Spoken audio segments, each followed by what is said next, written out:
Hello friends, good evening. कैसे हो आप सब? होप आप सब बहुत अच्छे होंगे, भले चंगे होंगे। Welcome back to my channel memories nest and kitchen. और बहुत दिन हो गए हैं कि मैं वीडियोस अभी शेयर नहीं कर पा रही हूँ। थोड़े से बच्चों के एग्ज़ाम वगैरह चल रहे हैं, मीन्स बड़ी वाली का एग्ज़ाम चल रहा है अभी, तो इसलिए वीडियोस वगैरह अभी थोड़ा सा लेट हो रहा है।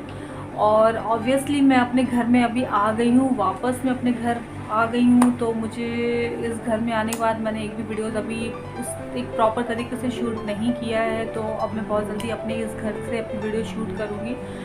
और सबसे पहले बात ये है कि जो मैं तनिष्क वाला आप लोगों को बताई थी ना, उसमें बहुत सारी प्रॉब्लम्स आ रही हैं अभी। बहुत ज़्यादा वो लोग मेरे को, हम सबको परेशान कर रहे हैं। मीन्स अभी अपना ही गोल्ड करने में, सारी चीज़ें करने में बहुत ज़्यादा प्रोसेस दिखा रहे हैं, सब कुछ दिखा रहे हैं और बहुत ज़्यादा घाटा हो रहा है अभी हमारा।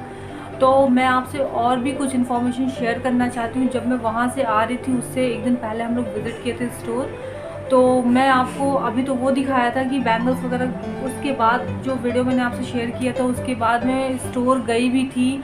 तो वहाँ पे हम लोगों से कौन सी ऐसी बातें हुई, क्या उन लोगों ने कैसे ऐसे बोला, क्या क्या, मतलब मैं वहाँ पे 4-5 घंटे बैठी रही और लास्टली कुछ भी नहीं निकला। तो उसके लिए जो कि मेरे को अंदर जाने नहीं दिए।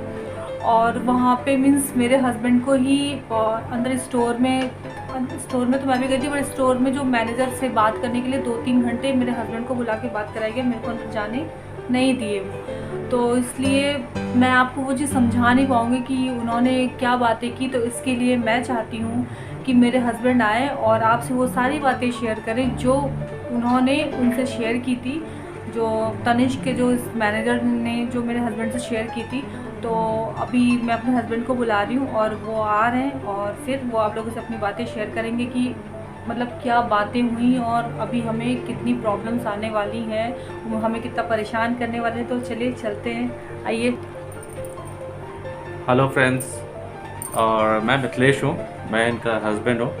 और बेसिकली मैं शेयर ये करना चाह रहा था कि हम लोगों को एक्चुअली जब हम लोग तनिष्क में गए थे, और जैसा कि आप वीडियो में देख रहे हैं, वो उस प्रोसेस तक तो हमने पूरा रिकॉर्डिंग की है। बट उसके बाद एक्चुअली जब हमने उसको मेल्ट करने की बात कही, ये प्रूव कराने की कोशिश की कि वो गोल्ड हमारे सामने ही मेल्ट करे, ताकि हमें जेन्युइनिटी प्रूव हो पाए कि वो एक्चुअली वो बोलते हैं 22 कैरेट का है और 22 कैरेट है कि नहीं है। बट उसकी श्योरिटी कहीं से नहीं मिलती आपको, बिकॉज वो अपना गोल्ड कभी मेल्ट ही नहीं करते, है कि नहीं। तो मैंने उन्हें बोला कि आप एक काम कीजिए, पहले मेरे सामने ये गोल्ड मेल्ट करके दिखाइए। तो पहले वो तो स्टोर जो उनका कारीगर होता है, कारीगर एग्री हो गया। बट स्टिल धीरे धीरे करते हुए आप पता नहीं बात कहाँ से लीक हुई और स्टोर मैनेजर आ गया। स्टोर मैनेजर आते ही वो बोला कि नहीं मेल्ट नहीं करेंगे, ये हमारे प्रोसेस के खिलाफ है। ठीक है, फिर उसने क्या किया कि मेरे को लेके गया एक बंद रूम में, और बंद रूम के एक्चुअली वो उनका ऑफिस चैम्बर था। बेसिकली जो उनके, आई थिंक उनके भी बॉस होंगे। तो उन लोगों ने मुझे बुलाया, उसका उन्होंने बात करनी शुरू की। तो बातें शुरुआत हुई है पहले ऐसे कि ऐसा नहीं सर, ऐसा होता है, ये होता है, और कहानी, दुनिया भर की कहानियाँ चलने लगी। तो मैंने बोला ठीक है, बट स्टिल मेरे को चाहिए कि मेल्ट कराना है मुझे ये आइटम।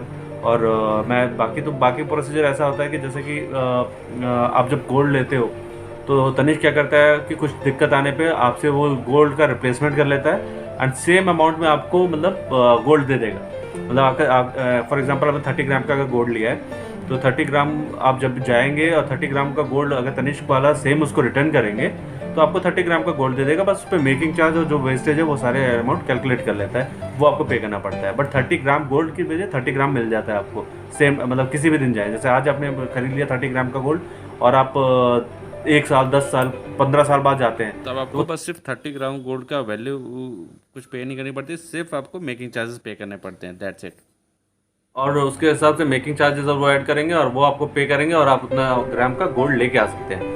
तो बट मैंने जब उनसे बोला कि ऐसा है, मैं मेकिंग चार्जेस तो पे करूँगा नहीं, बिकॉज मेरे इस गोल्ड में डिफेक्ट आ गया है। तो उन्होंने बोला सर ये प्रोसीजर है, मेरे को ये बैंगलोर भेजना पड़ेगा, उनका हेड ऑफिस बैंगलोर है, बैंगलोर जाएगा, फिर उसका वो सर्टिफाई करेंगे कि ये जो गोल्ड है आपका, वो गोल्ड आप मतलब बेसिकली वो गोल्ड में आपने कुछ गलती की है किसी, मतलब वो अपने टर्म्स एंड कंडीशंस गिनाने लग गए। टर्म्स एंड कंडीशंस, जैसा आप समझ रहे होंगे कि टर्म्स एंड कंडीशंस को कोई नहीं रीड करता। मेरे ख्याल से तो इंडिया में कोई ऐसा है नहीं कि जो जाता हो टर्म्स एंड कंडीशंस रीड करता हो किसी भी चीज़ का। ठीक है, वो बस आपने इवन देखा होगा लॉगिन भी करते हैं तो हम लोग टर्म्स एंड कंडीशन रीड नहीं करते, वी एग्री जस्ट, है ना। तो टर्म्स एंड कंडीशन, मैंने बोला टर्म्स एंड कंडीशन को इलेबरेट करके तो आप बताते नहीं हो। और उसके बाद उन्होंने बातें शुरू कर दी कि सर ये बैंगलोर जाएगा, अगर उन्होंने बोला मैन्युफैक्चरिंग डिफेक्ट है तो आपको पूरी चीज़ें रिटर्न हो जाएंगे, आपको मेकिंग चार्जेस पे नहीं करने पड़ेंगे, आपको गोल्ड दे दिया जाएगा without making charges payment. But उसके बाद उन्होंने बोला कि अगर ये हैंडलिंग डिफेक्ट है, समझ रहे मेरी बात, टर्म्स एंड कंडीशन में उन्होंने कहीं पता नहीं मेंशन नहीं किया आई थिंक, और मैंने तो अभी तक पढ़ी नहीं, बट उन्होंने एक ऐड कर दिया कि टर्म्स एंड कंडीशंस में ये भी चीज़ लिखी है कि अगर हैंडलिंग डिफेक्ट है तो आपको पेमेंट करना पड़ेगा मेकिंग चार्जेस का, गोल्ड अमाउंट आपको दे दिया जाएगा। तो बेसिकली आप एक चीज़ समझ लीजिए, तो आप समझ गए हैंडलिंग डिफेक्ट भी हो सकता है। मतलब फिर मैंने बोला कि कैसे, तो बोला फिर बहुत सारी बातें होने लगी। उन्होंने बोला कि हो सकता है ये केमिकल से रिएक्ट कर गया, और मैंने बोला घर में एक हाउस लेडी होती है जो वो कौन सा केमिकल यूज़ करती है जिसकी वजह से कि गोल्ड ख़राब हो जाएगा। बेसिक चीज़ ये है कि जो इस गोल्ड को उन्होंने रेगुलरली पहना है, हमने इस गोल्ड को रेगुलरली पहना, जिसकी वजह से क्या हुआ कि इसका कलर चेंज हो गया, ठीक है। और जनरली होता क्या कि जो लोग लेते हैं गोल्ड वो उसको रेगुलरली नहीं पहनते हैं, है कि नहीं। हम लोग रखते हैं, किसी ओकेजन में निकालते हैं, पहनते हैं, फिर वापस रख देते हैं प्रिजर्व करके, ऐसे ये चलता है। बट अब हमने उसे रेगुलर यूज़ किया तो हमें पता चला कि भैया ये ऐसी चीज़ें हुई हैं। फिर जब हमने उसे मेल्टिंग, फिर उसके बाद मैं प्रेशर बनाते रहा कि इसे मेल्ट करके दिखाइए, मुझे मेल्ट करके दिखाइए, बट उन्होंने माना नहीं। उसके बाद आप ये देखिए, आप ये देखेंगे, मैं इसकी फ़ोटो भी अभी डाल दूंगा आपके उसमें, ठीक है। ये इसको देखिए, इसकी मैं फ़ोटो अभी वीडियो में डाल दूंगा आपने। इसमें उन्होंने मेरे को ये स्टेटमेंट दे दिया और इसमें यहाँ लिख के दे दिया कि देखिए ये है ऐसा, और ये उन्होंने उसकी वो बना दी कि मैंने आपसे ये गोल्ड ले लिया है, मैं इसको बैंगलोर भेज रहा हूँ। अब बैंगलोर में डिसाइड होगा कि वो मैन्युफैक्चरिंग डिफेक्ट है या हैंडलिंग डिफेक्ट है, उसके हिसाब से फिर मेरे साथ ये होगा। फिर इन्होंने क्या किया, जो मुझे डाउट था वही डाउट अब मतलब एक्चुअलिटी में बदल रहा है। बेसिकली क्या है, मैंने उन्हें बोला कि आप ये गोल्ड को मॉडिफाई नहीं करेंगे, समझ रहे हैं। जो मैंने गोल्ड उनको दिया उस गोल्ड को मॉडिफाई नहीं करेंगे। बट वो उन्होंने क्या किया, पहले तो उन्होंने एग्री कर लिया, ऑन वर्बल एग्री कर लिया, कहीं मतलब मेरे को लिखित में नहीं दिया कि हम मॉडिफाई करेंगे नहीं करेंगे।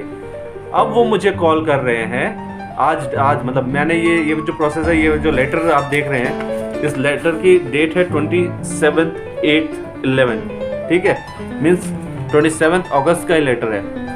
और आज मेरे पास उनका कॉल आया है, मतलब आज 22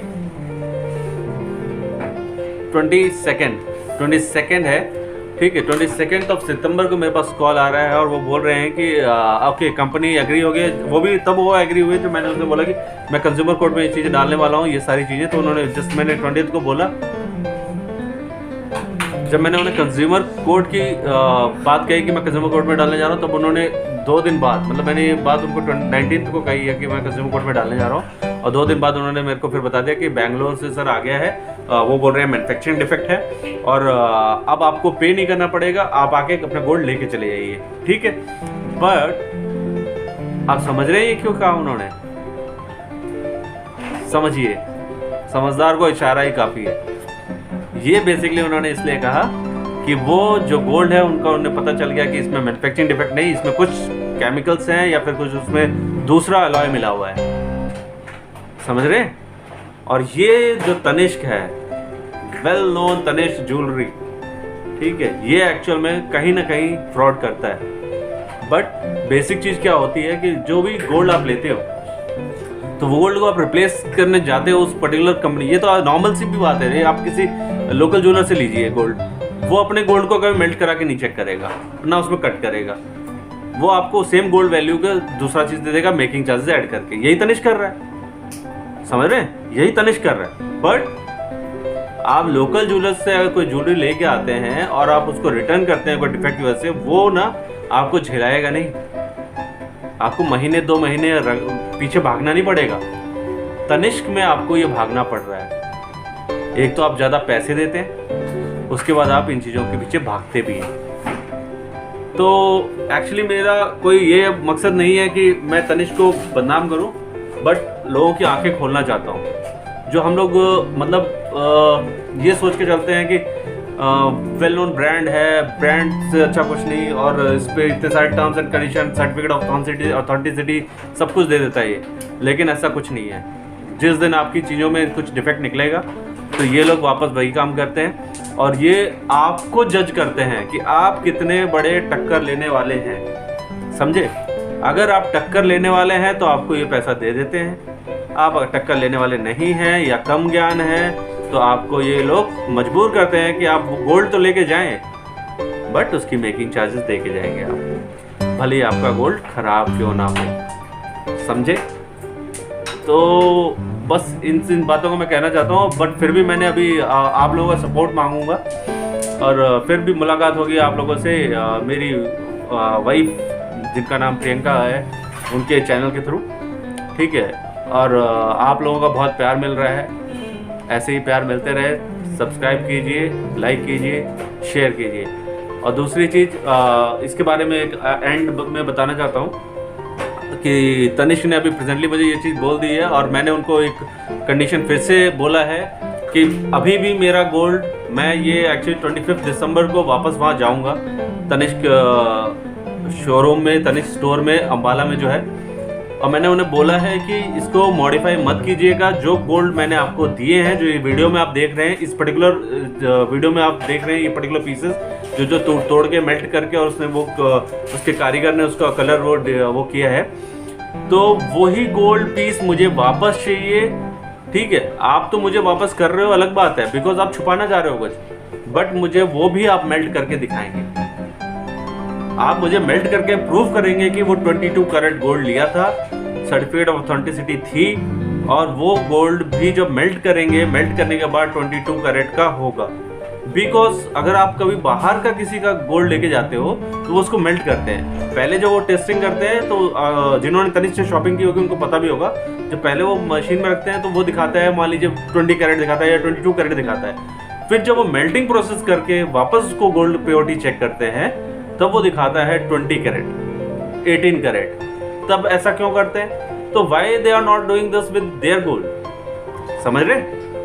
तो ये चीज़ को मैं बस प्रूव करना चाहता हूँ, इस चीज़ के लिए ही बस मैं आप लोगों का सपोर्ट मांग रहा हूँ, ताकि मैं तनिष्क को एक्सपोज कर सकूँ, और या फिर अगर वो एकदम सही है तो अपनी जेन्युइनिटी प्रूव करे। वाई इज टेलिंग मी कि नहीं देना है, ये है फलाना ठिकाना। अगर मेरे पास, मुझे पता है मेरी चीज़ खरी है, तो मैं तो जो आप बोलो मैं करता हूँ, है ना। करना चाहिए कि नहीं करना चाहिए? आप लोग इस वीडियो को देखें, कमेंट करें, और अगर मैं सही हूँ तो थम्स अप दें, लाइक करें, सब्सक्राइब करें, और इस वीडियो को ज़्यादा से ज़्यादा शेयर करें ताकि पूरा इंडिया देखे और मेरा सपोर्ट करे। Thank you very much. जय हिंद। तो फ्रेंड्स, अभी सारी चीज़ें इन्होंने जो बात की है वो सब वो समझ गए होंगे आप लोग। और मैं आपसे एक वीडियो और शेयर करना चाहती हूँ। जो मैं स्टोर गई थी वहाँ पे कुछ हमने रिकॉर्डिंग की थी, कुछ वीडियोस हमने बनाए थे, तो वो वीडियोस मैं आप लोगों के साथ शेयर कर रही हूँ। ये देखिए, ये सारी वीडियोस ये ऐसी है।